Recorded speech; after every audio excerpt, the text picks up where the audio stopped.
యెహోషువ గ్రంథం చదివారా?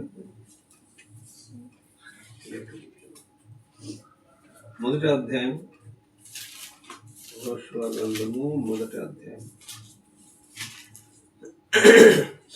మొదటి వచనం చదువుకున్నాం.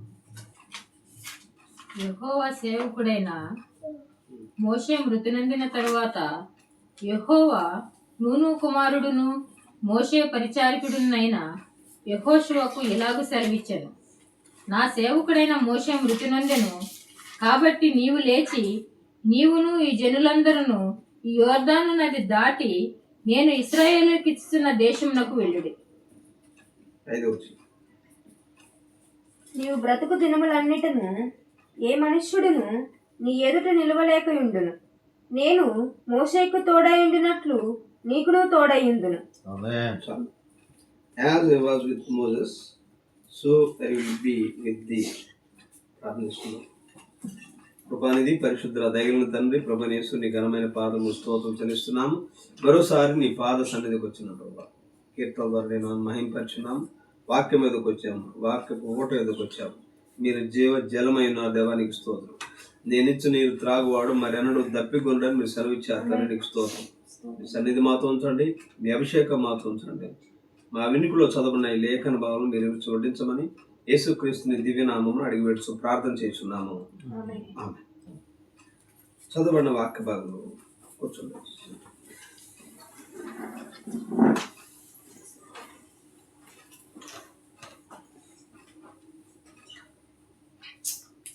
చదవబడిన వాక్య భాగంలో మొదటి వచనం చదువుకున్నాం. యెహోషువ గ్రంథం సమీపిద్దాం. మనం యెహోషువ గ్రంథం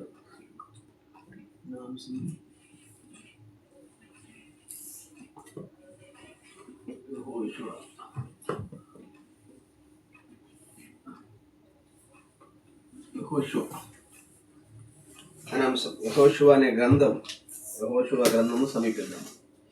యెహోషువ గ్రంథము అద్భుతమైన గ్రంథం. యెహోషువ గ్రంథంలో చాలా విషయాలు ఉన్నాయి. 24 అధ్యాయాలు ఉన్నాయి. 658 వచనాలు ఉన్నాయి. ఇందులో మోషే తర్వాత ఒక అద్భుతమైన సేవకుడు, ఒక విజయోత్సవ వీరుడు, గొప్ప దేవుని సేవకుడు, దేవుని పరిచారకుడు యెహోషువ అయి ఉన్నాడు. హల్లెలూయా. అయితే యెహోషువ గ్రంథంలో మొట్టమొదటి అధ్యాయం మొదటి వచనం చదువుకున్నాం. యెహోవా సేవకుడైన మోషే మృతి నొందిన తరువాత యెహోవా, ఈ మాట కావాలి. మోషే మృతి నొందిన తరువాత యెహోషువ ఎప్పుడు రంగం మీదకి వచ్చాడు? మోషే యెహోషువ రావాలంటే మోషే మృతి నొందాలి. యెహోషువ రావాలంటే ఎవరు చనిపోవాలి? రంగం మీదకి యెహోషువ నాయకత్వం రావాలంటే ఖచ్చితంగా మోషే చనిపోవాలి. ఇక్కడ యెహోషువ గ్రంథంలో 2 సార్లు ఆ మాట వ్రాయబడినది.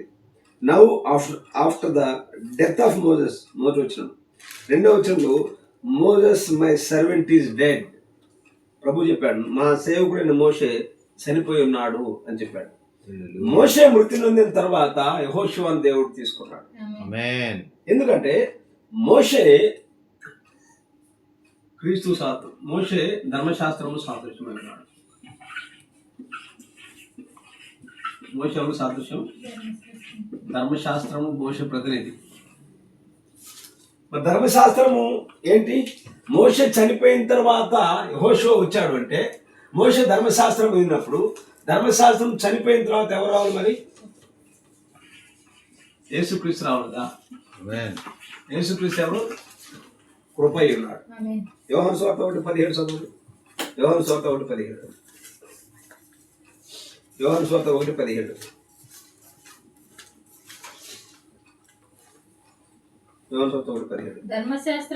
ధర్మశాస్త్రము మోషే ద్వారా అనుగ్రహింపబడెను, కృపయు సత్యమును యేసుక్రీస్తు ద్వారా కలిగెను.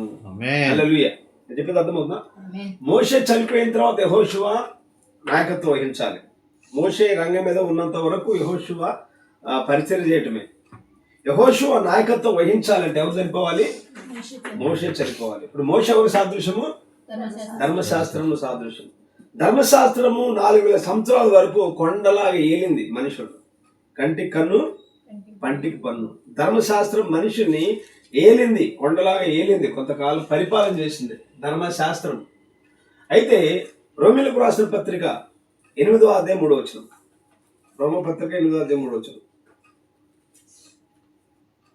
రోమ 8:3.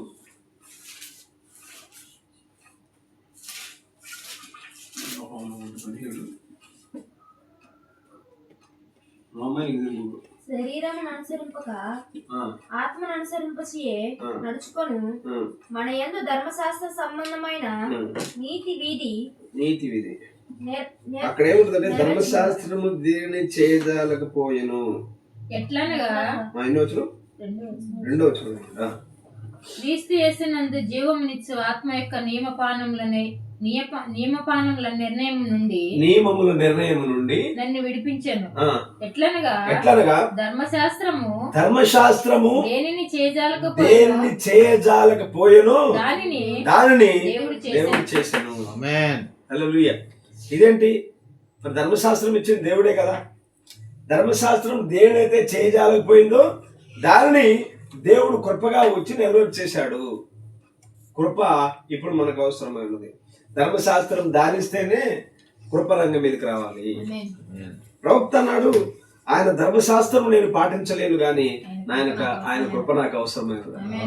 హల్లెలూయా. ధర్మశాస్త్రము ఎవరి కొరకు నియమింపబడింది? చాలాసార్లు విన్నాం మనం. ధర్మశాస్త్రం దేనికోసం నియమింపబడింది? 1 తిమోతేయులకు రాసిన పత్రిక 1:8.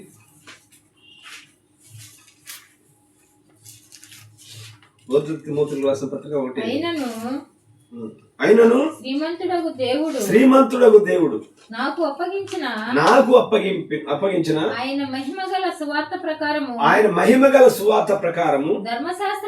ధర్మశాస్త్రము ధర్మ విరోధులకును అవిధేయులకును భక్తిహీనులకును పాపిష్టులకును అపవిత్రులకును మత దూషకులకును పితృహంతకులకును మాతృహంతకులకును నరహంతకులకును వ్యభిచారులకును పురుష సంయోగులకును మనుష్య చోరులకును అబద్ధికులకును అప్రమాణికులకును హిత బోధకు విరోధి అయిన వాడు మరి ఎవడైనను ఉండినేడలా అట్టి వానికి నియమింపబడెను గాని నీతిమంతునికి నియమింపబడలేదు. అది ఇక ధర్మశాస్త్రము ఇటువంటి కేటగిరీస్ నియమింపబడింది కానీ నీతిమంతులు నియమింపబడలేదు.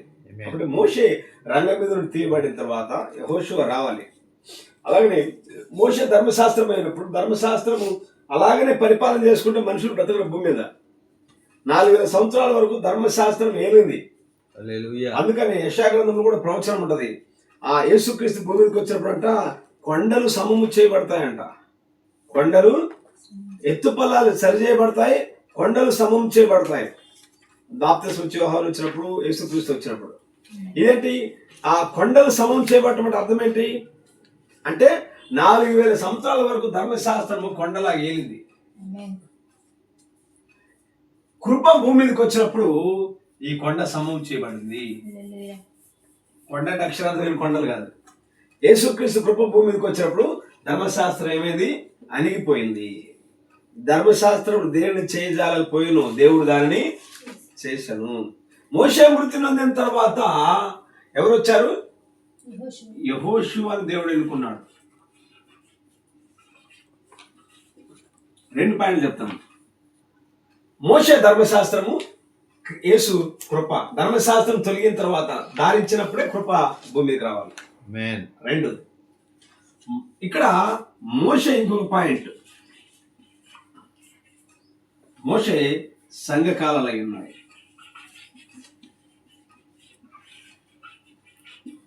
మోషే సంఘకాలాల సాదృశ్యం. బలిష్ఠుడైన దూత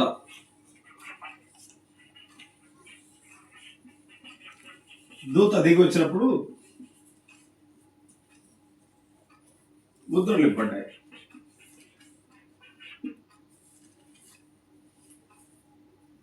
ముద్రలు ఇప్పబడ్డాయంటే సంఘకాల సమాప్తం అవ్వాలా లేదా? సమాప్తం అవ్వాలి. ఎక్కడ ఒక లేఖనం చదువుకున్నాం మనం, 7 ముద్రలు గుర్తుంది మీకు? ఎడమలో మీరు చెప్పండి, మీరు చదవండి, నేను చెప్పకుండా. సంఘ కాలములు మరియు సంఘ శాఖల కాలము ముగియు వరకు ఈ గ్రంథము బయలుపరచబడదు. ఎన్నో పేర 55 ఎడమ 55 సార్. సంఘ కాలములు మరియు సంఘ శాఖల కాలం సంఘ కాలములు మరియు సంఘ శాఖల కాలము ముగియు వరకు ఈ గ్రంథము బయలుపడదు. 7 ముద్రల గ్రంథం బయలుపరచబడాలి అంటే సంఘ కాలాలు ముగించబడాలి. ఆమేన్. నేను చెప్పేది మీకు అర్థమవుతుంది అనుకుంటా. ధర్మశాస్త్రం ముగించబడిన తర్వాతనే కృప రావాలి. ఆమేన్. ధర్మశాస్త్రం దారిచ్చిన తర్వాతనే కృప రావాలి. హల్లెలూయా. సంఘకాలాలు ముగించబడిన తర్వాతనే ముద్రలు ఇప్పబడాలి. ఆమేన్. సంఘకాలాలు దారిచ్చిన తర్వాతనే బలిష్ట దూత దిగి రావాలి. హల్లెలూయా.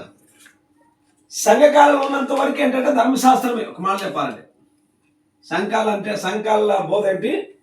చట్టమే, ధర్మశాస్త్రమే. సంఘ క్రమము నేర్పే క్రమము, అలా ఉండాలి ఇలా ఉండాలి. సంఘకాలాలు చట్టం లాంటిది ఒక మాటలో చెప్పాలంటే. అయితే ఆ ముద్రలు ఎప్పుడైతే ఇప్పబడ్డాయో, బలిష్ట దూత ఎప్పుడైతే దిగొచ్చాడో అప్పుడు సంఘకాల సమాప్తమైనవి. ఆమేన్. సంఘకాలాలు. యెహోషువ రంగం మీదకి వచ్చిన తర్వాత కూడా మోషేనే భూమి మీద ఉంటాడు అంటే జరిగే పని కాదు. కృప భూమి మీదకి వచ్చినప్పుడు ధర్మశాస్త్రం కూడా ఇంకా ఉండాలంటే జరిగే పని కాదు. అలాగే ముద్రలు ఇప్పబడ్డాయంటే సంఘకాలం ఏమవ్వాలి? ముగించబడాలి.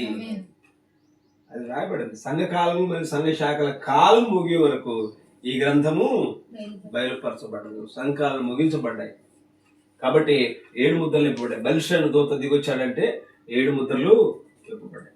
ఒకసారి యోహాను సువార్త 15వ అధ్యాయం. అర్థం కావట్లేదు చెప్తాను. యోహాను సువార్త 15వ అధ్యాయం. బలిష్ట ముద్రలు అంటే క్రీస్తే.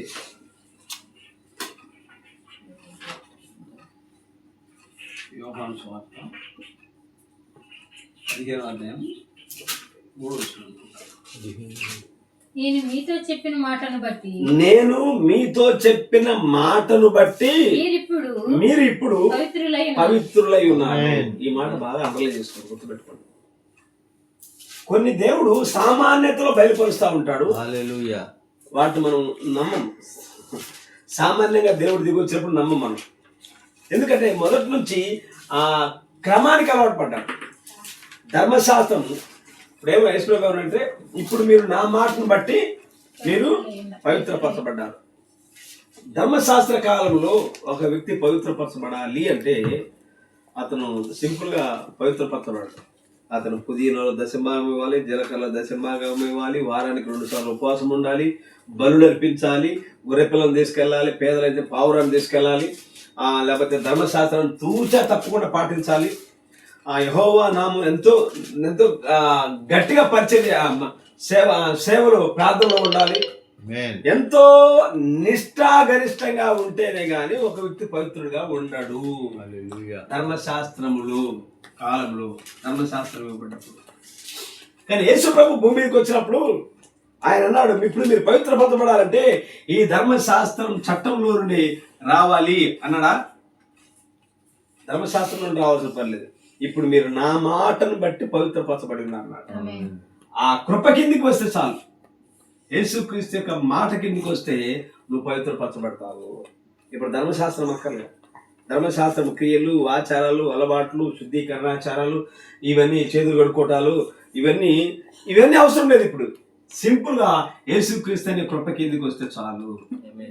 ఆ వ్యక్తి పవిత్రపరచబడతాడు అంతే. ఆయన కృప చూపించాడు అంతే, ఆయన పవిత్రపరచబడతాడు. కృప అంటే మనకు అర్థమయ్యే భాషలో చెప్తాను.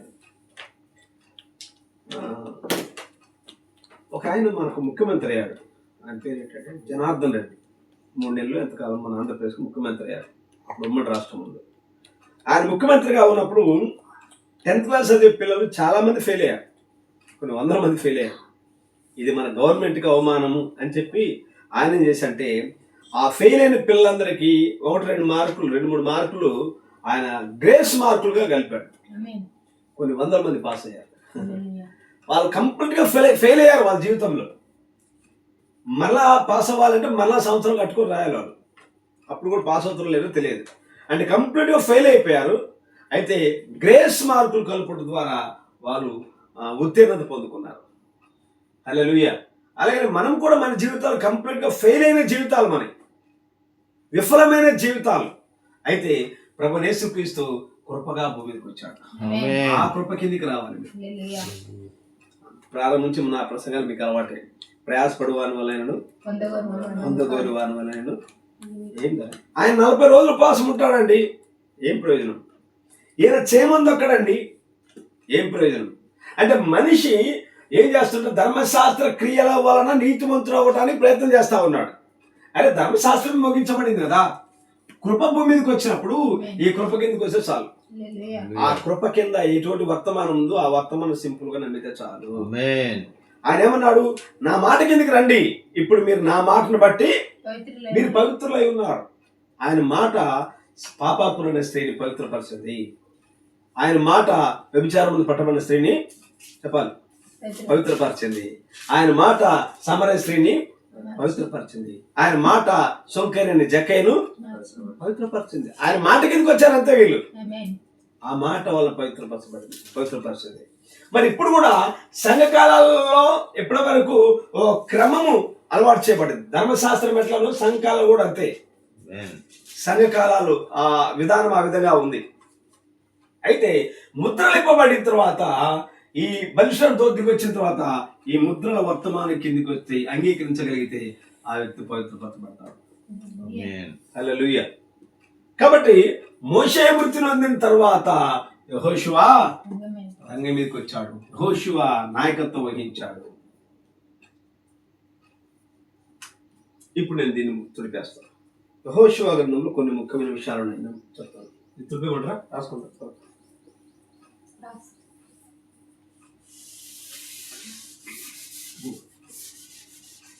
బోధ మారవాలనుకుంటున్నాను. వెంటనే చూడాలనా? వెంటనే చూడాలనా?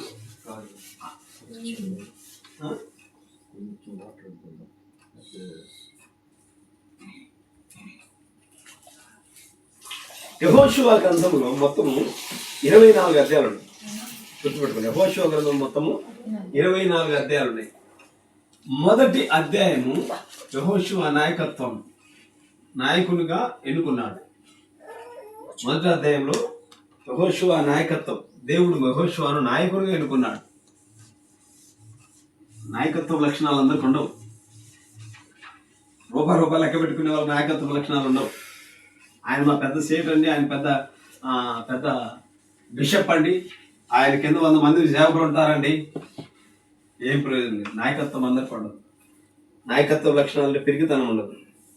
యుద్ధ రంగంలో ముందుండేవాడు నాయకత్వం అంటే ఆ విధంగా ఉంటుంది. యెహోషువను దేవుడు నాయకునిగా ఎన్నుకున్నాడు. 10 మందిలో నాయకత్వ లక్షణాలు ఉండేది.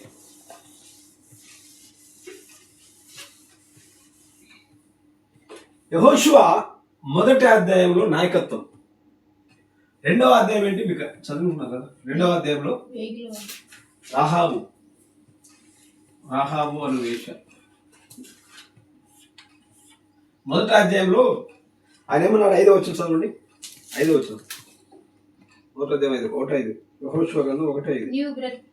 నీవు బ్రతుకు దినములన్నిటను ఏ మనుష్యుడును నీ ఎదుట నిలవలేక ఉండును. నేను మోషేకు తోడైయుండునట్లు నీకును తోడైయుండును. మోషేకు నేను ఎలా తోడై ఉన్నాను, నీకు కూడా అలా తోడై ఉన్నాను. మోషేకు దేవుడు ఎలా తోడై ఉన్నాడు? చిన్న జమ్ము పెట్టులో 3 సంవత్సరాల వయసులో ఉన్నప్పటి నుండి ఆ జమ్ము పెట్టులో నైల్ నదిలో కొట్టుకుని పోతున్నప్పుడు దేవుడే సింహాసనం మీద నుండి లేచి మోషేకు తోడై ఉండి మోషేను తప్పించాడు. అక్కడి నుండి దేవుడు మోషేకు ప్రతి అడుగులో తోడై ఉన్నాడు. ఆయన ఎర్ర సముద్రం పాయల దగ్గర కానీ, బండలో నుండి నీళ్లు రప్పించడం కానీ, 40 సంవత్సరాలు ఇశ్రాయేలు సనగటము గొనగటము అంతా అటువంటి స్థితిలో కూడా మోషే గురించి బైబిల్ రాబడింది. మోషే మిక్కిలి సాత్వికుడు. హల్లెలూయా. మరి మనం ఒక కుటుంబాన్ని నడిపేయడమే పెద్ద భారం, మనకు చాలా సహనం ఉండదు మనకు. అటువంటి 40 సంవత్సరాలు 20 లక్షల మందిని ఒక వ్యక్తి నాయకత్వం వహించాలంటే ఎంత సహనం ఉండాలి? దేవుడు ఎందుకంటే వ్యక్తిని ఎన్నుకున్నా, మోషే మిక్కిలి సాత్వికుడు. Amen. కాబట్టి మోషేకు దేవుడు అన్ని విధాలుగా అడుగు అడుగున తోడై ఉన్నాడు. యెహోషువ మోషే చనిపోయిన తర్వాత ఎక్కడికి వెళ్ళాడు? కొండ దగ్గర దేవుడు తీసుకెళ్ళాడు. ఇక్కడ ఇంకో విషయం కూడా చెప్తాను నేను. ఒక కొండ దగ్గరికి మోషేని తీసుకెళ్ళాడు. తీసుకాకుండా నెబో పర్వతం, ఆ పర్వతం దగ్గరికి వెళ్ళి, మోషే నీ పరిచయం ముగించబడబోతుంది, నేను తీసుకోబోతున్నాను, నేను చూడాలనుకుంటే ఇప్పుడు చూడు. అది అక్కడ యెరూషలేము కనపడుతుంది, అక్కడ బెత్లెహేము కనపడుతుంది, అక్కడ ప్రవక్తలు మీరు పాలు తేలు ప్రవహించే దేశము, నా ప్రజలైన ఇశ్రాయేలు అక్కడికి వెళ్ళబోతున్నారు. సరే ప్రభా, ఎంత నాగేది చెప్తున్నావు అంటే, నువ్వు అక్కడికి వెళ్ళలేవు, వెళ్ళకూడదు, వెళ్ళడానికి వీలు లేదు. ఎందుకంటే నా సేవకుడు యెహోషువ నాయకత్వంలో జరగాలి.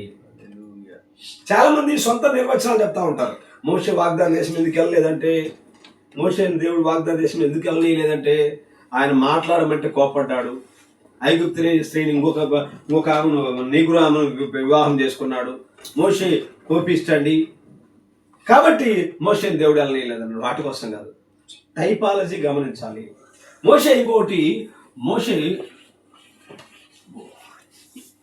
మోషే క్రీస్తుకు సాదృశ్యమై ఉన్నాడు. అంటే సిలువ వరకు మాత్రమే క్రీస్తు ఎక్కడికి వచ్చాడు? పరిచర్య సిలువ వరకు మాత్రమే. యెహోషువ పరిశుద్ధాత్మకు సాదృశ్యమై ఉన్నాడు. హల్లెలూయా. పరిశుద్ధాత్మ ఏం చేసిందంటే, పెంతెకోస్తు దినము నుండి సంఘమును పరిశుద్ధాత్మ కంట్రోల్ చేయగలిగింది. కంట్రోల్ చేసి ఏ విధంగా ఇశ్రాయేలుకు స్వాస్థ్య భాగాన్ని యెహోషువ పంచిచ్చాడో, పరిశుద్ధాత్మ కూడా సంఘమును వారి వారి స్వాస్థ్యాలను, వారి వారి పరిధిని, క్రీస్తులో స్థానమును చూపించగలిగింది. హల్లెలూయా. కాబట్టి ఈ మోతాద్యంలో మోషేతో యెహోషువతో ప్రభువన్నాడు, యెహోషువ నేను మోషేకు తోడై ఉన్నట్లు నీకు తోడై ఉండేది. ఇంకా కొన్ని లేఖనం చదవండి. తోడై ఉండేదను 5వ వచనం కూడా, 9వ వచనం కూడా, 9. నేను నీకు ఆజ్ఞ ఇచ్చి ఉన్నాను కదా, నిబ్బరము కలిగి ధైర్యంగా ఉండము, దిగులు పడకము, జడియకము, నీవు నడుచు మార్గం అంతట్లో నీ దేవుడైన యెహోవా నీకు తోడై ఉండును. For the Lord thy God is with thee whithersoever thou goest. నువ్వు వెళ్ళే ప్రతి స్థలంలో నేను నీకు తోడై ఉంటాను అన్నాడు. అలాగనే 17వ వచనం కూడా, 17వ వచనం, మోషే చెప్పిన ప్రతి మాట మేము వినినట్లు నీ మాటను విందుము. నీ దేవుడైన యెహోవా, ఇశ్రాయేలు ప్రజలు అంటున్నారు యెహోషువతో, అయ్యా మోషే చెప్పిన మాట మేము ఎలా విన్నాము, నీ నాయకత్వంలో కూడా నీ మాట మేము వింటాం. నీ దేవుడైన యెహోవా మోషేకు తోడై ఉన్నట్లు నీకును తోడై ఉండును గాక. 3వ అధ్యాయం 7వ వచనం. అప్పుడు యెహోవా యెహోషువతో ఇట్లనెను, నేను మోషేకు తోడై ఉన్నట్లు దేవుడు బలంగా చెప్పాడు. అందుకని అభయం ఇచ్చి ధైర్యపరిచి, భయపడవద్దు, జడియకు, భయపడకు, కుడికి గాని ఎడం గాని తొట్టెలొద్దు, ధర్మశాస్త్రం ఆచరించు, ఈ ఇశ్రాయేలును వాగ్దాన దేశంలో నడిపించే బాధ్యతని పురస్కారం మీద పెడుతున్నాను. హల్లెలూయా. కాబట్టి అటువంటి నాయకత్వం గురించి ప్రభు స్థిరపరిచి, ధైర్యపరిచి ఇశ్రాయేలుకి నడిపించమని ప్రభు చెప్పాడు. వెంటనే యెహోషువ రంగం మీదకి వచ్చాడు, తన పరిచయం స్టార్ట్ చేశాడు. 2వ అధ్యాయంలో ఏముంది? రాహాబు వేశ్య కనపడతా ఉంది. రాహాబు వేశ్య, ఆమె తన పరిస్థితులను బట్టి ఆ యొక్క బిజినెస్ ఎన్నుకున్నది. ఆమె దగ్గర కృప వచ్చింది. 2 వేగులు వారిని పంపించారు. వారు చెప్పిన వాక్యం వర్తమానం కింద ఆమె అంగీకరించగలిగింది. ఆ తొగరు దారం కట్టుకుంది. అది రక్షణ. ఆమె రక్షించబడింది, ఆమె కుటుంబం కూడా రక్షించబడింది. అది 2వ అధ్యాయం. నెక్స్ట్ 3వ అధ్యాయం, యొర్దాను నది దాటారు. యొర్దాను, నేను మోషేకు తోడైనట్లు నీవు తోడైనది అన్నాడు కదా. ఎర్ర సముద్రం దగ్గర మోషేకు దేవుడు తోడై ఉన్నాడు. 2 పాయలుగా చేర్చబడింది ఎర్ర సముద్రం. అదే దేవుడు యెహోషువకు తోడై ఉన్నాడు వాగ్దానం చేశాడు. కాబట్టి ఇప్పుడు వాళ్ళతో యెహోషువ అన్నాడు, ఇశ్రాయేలులారా, నా ప్రజలారా, మీరందరూ ఆహార పదార్థాలు సిద్ధపరచుకోండి. ఇక 3 దినాల్లో మనము యొర్దాను నదిని దాటబోతున్నాము. 3 దినాల్లో యొర్దాను నది. అది మామూలు చిన్న కాలం లాంటిది. ఆ చిన్న కాలం దాటడం గొప్పతనమా? కాదు. ప్రతి సంవత్సరము యొర్దాను నది పొంగి పొరులుతూ ఉంటుంది. యోర్దాన్ నది పొంగినప్పుడు దాదాపు 1 కిలోమీటర్ దూరం అది ప్రవహిస్తూ ఉంటుంది అనమాట. ఆ సమయమున వీళ్ళు యోర్దాన్ నది దాటాలి. సంవత్సరానికి ఒకసారి యోర్దాన్ నది ఏమవుతుందంటే పొంగి పొర్లుతూ ఉంటుంది. దాదాపు పొంగి పొర్లినప్పుడు 1 కిలోమీటర్ దూరం వరకు అది విస్తరిస్తూ ఉంటుంది నది. అప్పుడు ఆ టైంన వీళ్ళు యోర్దాన్ నది దాటాలి. దేవుడు నాకు ఎలా తోడై ఉన్నాడో యెహోషువ రుజువు చేయబోతున్నాడు. అప్పుడు యాజకులు తీసుకొచ్చాడు. యాజకుల కాళ్ళు ఆ నీటిని తాకినప్పుడు నీరు వెనక్కి వెళ్ళిపోయింది అక్కడ. ఆమేన్. హల్లెలూయా. ఎందుకు?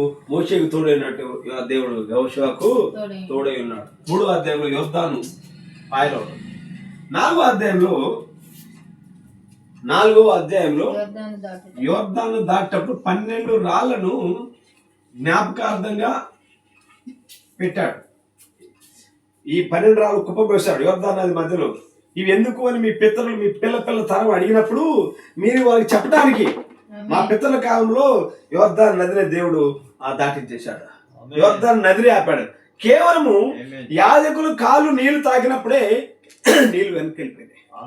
అంటే యెహోషువ గ్రంథంలో ఏ విధంగా శక్తి చేతనైనను బలం చేతనైనను కాక నా ఆత్మ ద్వారానే దీన్ని జరిగిస్తా అన్నప్పుడు వాళ్ళ బలము సొంత శక్తి కాదు, కానీ దేవుడే రంగం మీదకి వచ్చి ప్రతి విషయంలో వారికి విజయాన్ని ఇచ్చుకుంటూ వచ్చారు.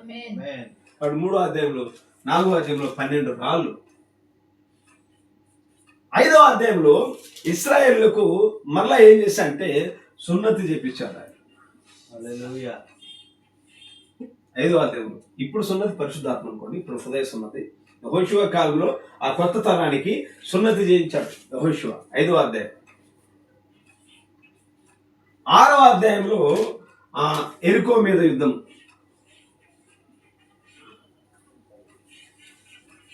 ఎరికో మీద యుద్ధం చేసి జయించారు. 7వ అధ్యాయంలో ఎవరు కనిపిస్తున్నారు మనకు? ఆకాన్ కనిపిస్తా ఉన్నాడు. 7వ అధ్యాయంలో ఆకాన్ ఏం చేశాడు? శపితమైన దాన్ని, ఎరికో పట్టణం యుద్ధం చేస్తా ఉన్నప్పుడు శపితమైన దాన్ని ఆకాన్ తీసుకొచ్చి తన డేరా కింద దాచుకున్నాడు. ఇది 7వ అధ్యాయం. ఎన్ని అధ్యాయాలు ఇవన్నీ గుర్తుపెట్టుకోవాలి. 7వ అధ్యాయం. 8వ అధ్యాయంలో హాయి మీద యుద్ధం. హాయి మీద యుద్ధం. చిన్న పట్టణం. హాయి అనేది చిన్న పట్టణం. ఆ చిన్న పట్టణం మీదకి ఇంతమంది ఎందుకు? కొద్దిమందిని పంపించాడు యెహోషువ. అయితే ఆ చిన్న పట్టణం హాయి ఏం చేసిందంటే ఇశ్రాయేలును యెహోషువ పంపించిన కొద్ది మందిని చంపేశారు. హాయి ముందు ఓడిపోయారు వీళ్ళు. చిన్న పట్టణం ఓడిపోయారు. ఇక యెహోషువకు అర్థం కాలేదు. ఏది ప్రభా, నువ్వు వాగ్దానం చేసావు కదా, నువ్వు అడుగుపెట్టి ప్రతి స్థలం నేను నీకు ఇస్తాను వాగ్దానం చేసావు కదా, ఇప్పుడేంటి హాయి చిన్న పట్టణం ఏంటి, వాళ్ళ ముందు నిలబడలేకపోయామని యెహోషువ ఏడవడం ప్రారంభించాడు. ప్రభు నాడు యెహోషువ ఏడవద్దు, నువ్వు లేచి నిలబడు. ముందు మొట్టమొదటి ప్రక్షాళన అవసరమై ఉన్నది. నీ జనులలో దొంగలు ఉన్నారు. ఇదేంటి ప్రభా? ఆశ్చర్యపోయాడు. మొత్తం ఒకసారి చెక్ చేయించు. చీట్లు వేసినప్పుడు అప్పుడు ఆకాను పేరు చీట్లు వచ్చింది. ఆకాను పిలిచాడు. ఆకాను ఏంటి చేసిన పని ఏంటని చెప్పినప్పుడు అప్పుడు శపితమైన దాన్ని నేను తీసుకొచ్చి నా డేరా కింద పెట్టుకున్నాను. అప్పుడు ఆకాను తన భార్య పిల్లలను ఆ కోరులో తీసుకెళ్లి రాళ్ళతో సాగొట్టారు. అప్పుడు మళ్ళీ ఇప్పుడు యుద్ధంకి వెళ్ళమన్నారు. అప్పుడు హాయిని జయించారు వాళ్ళు. హల్లెలూయా. తర్వాత 9వ అధ్యాయం. 9వ అధ్యాయంలో గిబియోనీయులు కనపరుస్తారు మనకు. గిబియోనీయులు వీళ్ళు ఈ 9వ అధ్యాయం చదవండి. అధ్యాయాలు చెప్తాను నేను. అధ్యాయం యొక్క సారాంశం చెప్తున్నాను. గిబియోనీయులు వచ్చి ఒక యుక్తితో యెహోషువ దగ్గరికి వచ్చారు. ఒక చిన్న నాటకం ఆడారు ఇక్కడ. యెహోషువ దగ్గరికి వచ్చి, అయ్యా వీళ్ళు ఏమనుకున్నారంటే, అరే బాబు మనం బ్రతకలేము, ఇశ్రాయేలు యెహోషువ నాయకత్వం కింద చుట్టుప్రక్కల అందరినీ జయిస్తా ఉన్నారు, ఖచ్చితంగా మనం కూడా వాళ్ళ చేతులు ఓడిపోతాం, మనం కూడా చంపబడతాం, అది ఎందుకు అయినా మంచిదని మనం ఆ యెహోషువ దగ్గరికి ఇశ్రాయేల్ దగ్గరికి వెళ్దామని చెప్పి వారు ఏం చేసేది, మారు వేషం వేసుకొని బట్టలన్నీ మార్చిపోయిన బట్టలు, దాదాపు రొట్టెలన్నీ ఎప్పుడు 5-6 రోజుల క్రితం, వారం 10 రోజుల క్రితం రొట్టెలన్నీ పాడైపోయిన రొట్టెలన్నీ తీసుకొని వచ్చి అయ్యా యెహోషువ దగ్గరికి వచ్చాము, మేము చాలా దూరం నుండి వచ్చాము, చాలా దూర ప్రాంతం నుండి వచ్చాము, మేము మీతో పాటు కలిసి మేము ఉండాలనుకుంటున్నాము, మీరు మాకు హామీ ఇవ్వండి, మీరు మమ్మల్ని ఏమి చేయమని హామీ ఇవ్వనప్పుడు అప్పుడు యెహోషువ ఏమన్నాడంటే, సరే మీరు బ్రతకండి, నేను హామీ ఇస్తున్నాను. ఇశ్రాయేలు కొన్ని నైజం అది, ఒకసారి ఒక మాట ఇచ్చాడంటే ఆ మాట కింద కట్టుబడి. హల్లెలూయా. అయితే తర్వాత తెలిసింది వాళ్ళకి, ఈ గిబియోని ఎక్కడి నుంచో రాలేదు, కానీ చుట్టుపక్కల వాళ్ళ శత్రువులే, చుట్టుపక్కల దేశస్తులే. అప్పుడు ఇశ్రాయేలు తెలిసినప్పుడు ఏం యెహోషువలో జరిగిందంటే, అప్పుడు యెహోషువ అన్నాడు, వాళ్ళు పిలిపించి అడిగితే, అయ్యా మేము భయపడి అబద్ధం చెప్పాము, మా ప్రాణాల మీద వస్తే అబద్ధం చెప్పాము అన్నప్పుడు, అప్పుడు యెహోషువ అన్నాడు, సరే మీరు ఏం చేస్తారంటే మా కింద కట్లు కొట్టేవారుగా, నీళ్లు తెచ్చేవారుగా, పని మనుషులుగా ఉండమని చెప్పారు. వాళ్ళ జీవితాంతం గిబియోనీలు ఇశ్రాయేలు కింద అలాగే ఉన్నారు. ఇది 10వ అధ్యాయం 9వ అధ్యాయంలో. ఇక 10వ అధ్యాయము సూర్య చంద్రుని ఆపాడు. ఒక యుద్ధం జరుగుతుంది, అయ్యాను లోయలో యుద్ధం జరుగుతుంది. యెహోషువకు సాయంకాలం అవుతుంది, యుద్ధ సమయం సాయంకాలం జరుగుతుంది. యుద్ధము చేసేటప్పుడు సాయంకాలం అయితే యుద్ధం చేయకూడదు, అందుకని యెహోషువ కొంత సమయం అవసరమైనది. వెంటనే యెహోషువ సూర్యుడికి ఆజ్ఞాపించాడు, సూర్యుడా నువ్వు ఆగమన్నాడు, చంద్రుడు నువ్వు ఆగమన్నాడు. అంటే ప్రపంచమంతా అయిపోమని కాదు అర్థం, అక్కడ ఆ సమయమున సూర్యుడు అస్తమించకూడదు అక్కడ, ఎందుకంటే ఆయనకు యుద్ధం అవసరం, యుద్ధం అవసరం కాబట్టి, కొంత సమయం అవసరం కాబట్టి ఈ ప్రాంతంలో నేను చేసే ఈ ప్రాంతంలో సూర్యుడు అస్తమించకూడదు, చంద్రుడు చేయకూడదు అని వాళ్ళు ఆజ్ఞాపించాడు. 10వ అధ్యాయంలో. 11వ అధ్యాయంలో 11వ అధ్యాయం 11వ అధ్యాయం అసోరు రాజైన యాబీరు జరిగిన వాటిని గురించి విని మాదోను రాజైన యోబియాకును ఇష్రోను రాజుకును 11వ అధ్యాయం కనాను జయించారు. కనాను జయించారు.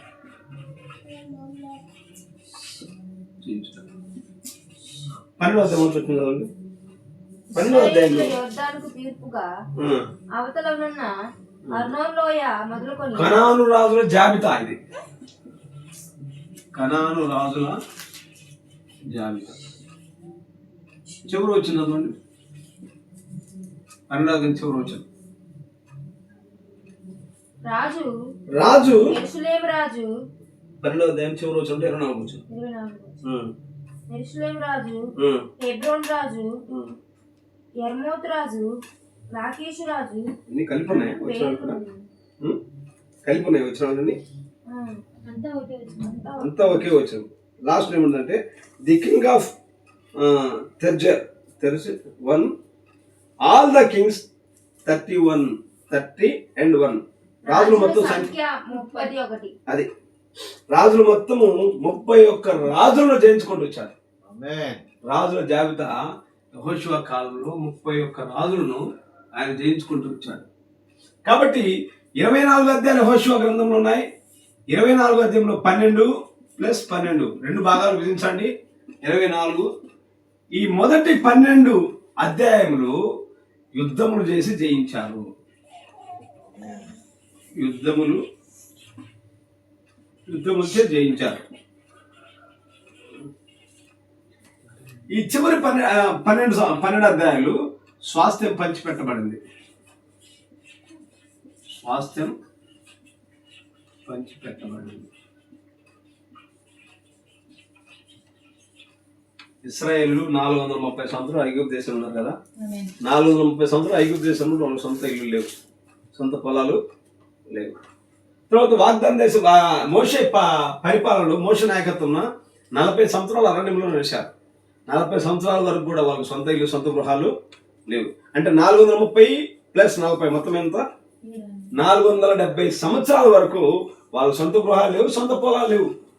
కానీ యెహోషువ నాయకత్వంలో మిగతా 12 అధ్యాయాల్లో వాళ్ళ స్వాస్థ్యాన్ని పంచిచ్చారు. వాళ్ళకి స్థలాలు ఉన్నాయి, వాళ్ళకి పొలాలు ఉన్నాయి, వాళ్ళకి ఆస్తిపాస్తులు ఉన్నాయి. కాదు 12 గోత్రకర్తలకు ఒక గొప్ప నాయకులుగా యెహోషువ వాళ్ళ స్వాస్థ్యాలు పంచిచ్చాడు.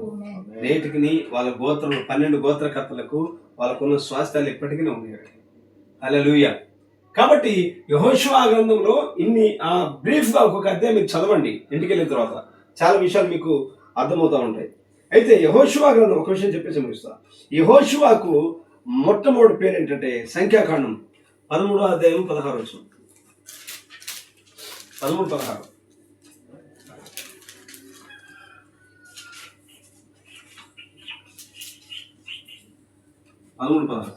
దేశమును సంచరించి చూచుటకు మోషే పంపిన మనుషుల పేర్లు ఇవి. మోషే నూను కుమారుడైన హోషేయాకు యెహోషువ అని పేరు పెట్టింది. యెహోషువ మొట్టమొదటి పేరు ఏంటంటే హోషేయ. యెహోషువ మొట్టమొదటి పేరు ఏం పేరు? హోషేయ. హోషేయ అంటే అర్థం ఏంటంటే రక్షణ అని అర్థం. అయితే మోషే ఏం చేశా అంటే హోషేయ నీ పేరు యెహోషువ అని పేరు పెట్టారు. హల్లెలూయా. యెహోషువ అంటే యెహోవాయే రక్షణ.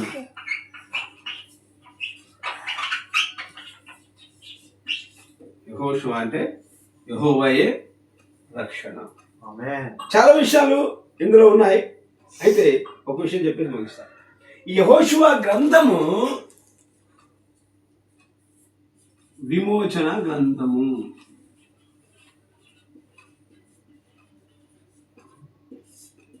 యెహోషువ గ్రంథము విమోచన గ్రంథము.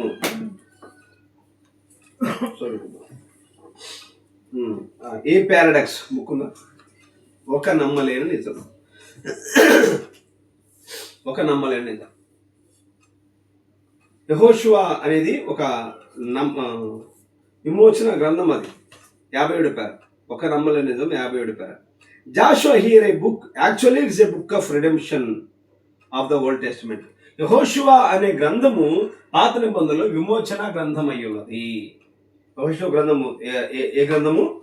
విమోచన గ్రంథం అయి ఉన్నది. అయితే విమోచనలో 2 భాగాలు ఉన్నాయి. కొన్నిసార్లు చెప్పుకున్నాం కదా మనం, విమోచనలో 2 భాగాలు ఉన్నాయి. ఒకటి బయటకు రావటము, రెండవది లోపలికి వెళ్ళటం అయి ఉన్నది. ఇశ్రాయేలు ఐగుప్తు దేశం నుంచి బయటకు వచ్చారు, అది విమోచనలో ఒక భాగము. బయటకు వచ్చిన వారు వాగ్దాన దేశం లోపలికి వెళ్ళారు, అది విమోచనలో 2వ భాగం. ద్వితీయోపదేశకాండము 6వ అధ్యాయం 23 వచనం. ద్వితీయోపదేశకాండం 6:23. 6:23.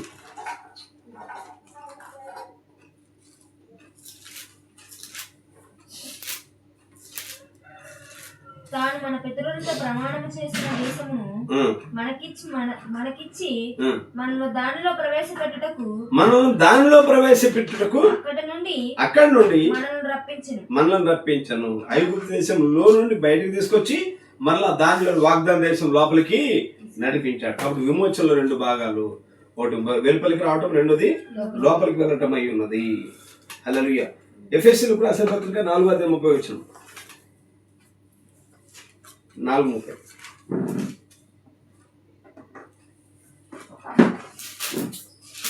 దేవుని పరిశుద్ధాత్మను దుఃఖపరచకుడి. విమోచన దినం వరకు ఆయన యందు మీరు ముద్రించబడి ఉన్నారు. విమోచన దినం వరకు ముద్రించబడ్డారంట. ఎప్పటి వరకు? విమోచన దినం వరకు మీరు ముద్రింపబడి ఉన్నారు అన్నాడు.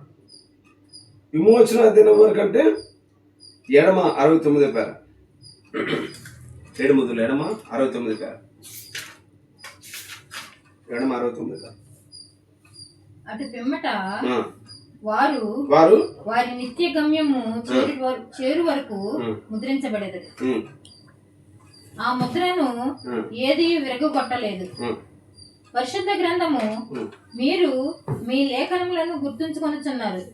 ఎఫెసీ 4:30 చెప్పుచున్నది, దేవుని పరిశుద్ధాత్మను దుఃఖపరచుకుడి.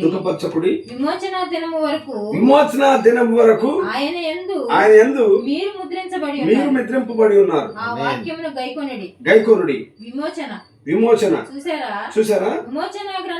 విమోచన గ్రంథము బయలుపడు దినము వరకు. అది విమోచన గ్రంథము వరకు అంటే అర్థం ఏంటంటే, విమోచన గ్రంథం బయలుపడు దినం వరకు మీరు ముద్రించబడి ఉన్నారు. విమోచన గ్రంథం అంటే 7 ముద్దుల గ్రంథము. 7 ముద్దుల గ్రంథం విమోచించబడేంత అప్పుడు మీరు విమోచించబడి ఉన్నారు అన్నాడు. ఒక వ్యక్తి ఆ విమోచించబడినప్పుడు అతని పరిస్థితి ఎలా ఉంటుందంటే, ప్రవక్త అన్నాడు ఎడమ 97 పేర. ఇప్పుడు ఒక వ్యక్తి విమోచింపబడినప్పుడు అతడు విద్య కొరకై లేక విద్య లెక్క చేయడు. విద్య కొరకైన వేతనము కొరకు లెక్క చేయడు. అతడు ప్రపంచ కార్యముల కొరకు ప్రపంచ జ్ఞానము కొరకు లెక్క చేయడు. తన చిత్తము జరిగించుకొనడు. అతని కోరిక క్రీస్తుగా ఉండును. హల్లెలూయా.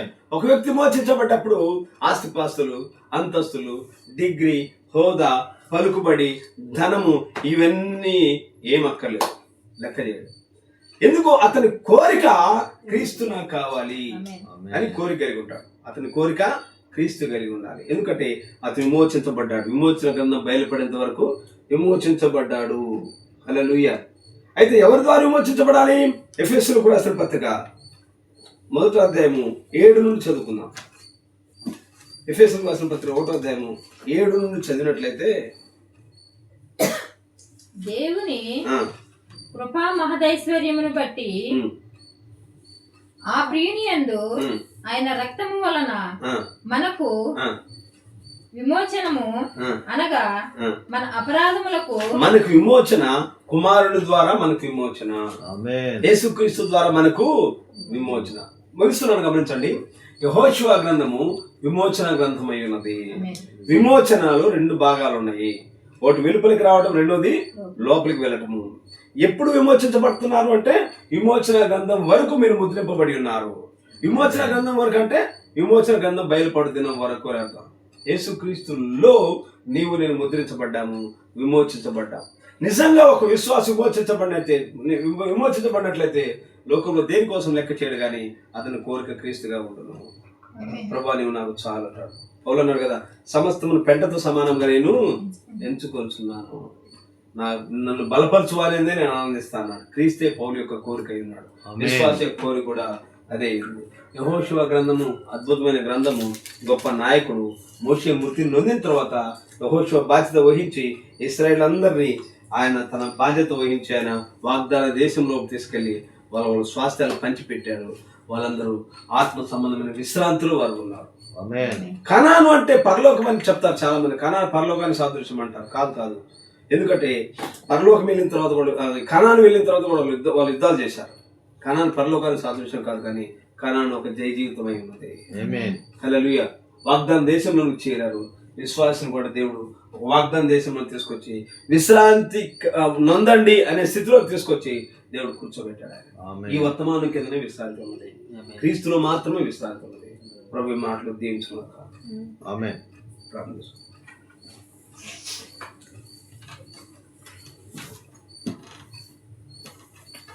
ప్రయాసపడు వాని వలనైనను పొందుకోరు వాని వలనైనను ఏమి కాదు. కొనుక్కున్న సమస్య జనులారా నా దగ్గర రండి, నేను మీకు విశ్రాంతిని ఇస్తానన్నాడు. విశ్రాంతి దినాన్ని ఇస్తానని చెప్పలేదు ఆయన. విశ్రాంతిని, కుమారుడిచ్చే విశ్రాంతి, ప్రభువైన యేసుక్రీస్తు మనకిచ్చిన విశ్రాంతి విమోచన గ్రంథంలో దాగి ఉన్నది. ఆ విమోచన గ్రంథమే ప్రభువైన యేసుక్రీస్తు. విమోచన గ్రంథమే ఆ 7 ముద్రల గ్రంథము.